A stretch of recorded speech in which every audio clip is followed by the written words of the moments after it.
My name is Ethan, and I'm 28 years old. I work the night shift at a warehouse, and that week I was buried in overtime. After 2 sleepless days and a 12-hour shift, I was barely awake as I drove home just before sunrise. The roads were empty, and I kept rolling the windows down and turning the radio up, hoping to stay alert. As I stopped at a red light, I noticed a little girl standing alone on the sidewalk. She wore a white dress and held a stuffed rabbit, staring directly at my car without moving. The light turned green, but I couldn't look away. She slowly raised one hand and pointed at me.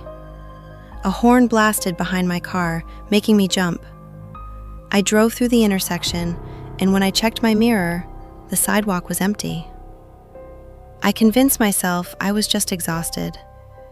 The next thing I remember was unlocking my front door. I walked inside, kicked off my shoes, and headed upstairs. Just as I reached my bedroom, 3 slow knocks echoed through the house. I searched every room but found nothing. As I turned back toward the stairs, I froze. The little girl was standing at the top of them, still clutching the rabbit. She tilted her head, then suddenly let out a deafening scream and sprinted straight at me. Her footsteps thundered down the stairs as I tried to move, but my legs refused to obey. She was only inches away when an air horn exploded in my ears. Everything vanished. I opened my eyes, gripping the steering wheel. The engine was still running. The traffic light had been green for who knew how long, and angry drivers were swerving around my car while leaning on their horns. I hadn't made it home.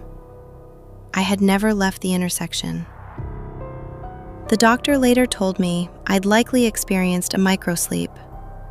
My exhausted brain had slipped into a dream so vivid that I believed I'd driven all the way home. I called in sick that morning and swore I'd never drive while exhausted again.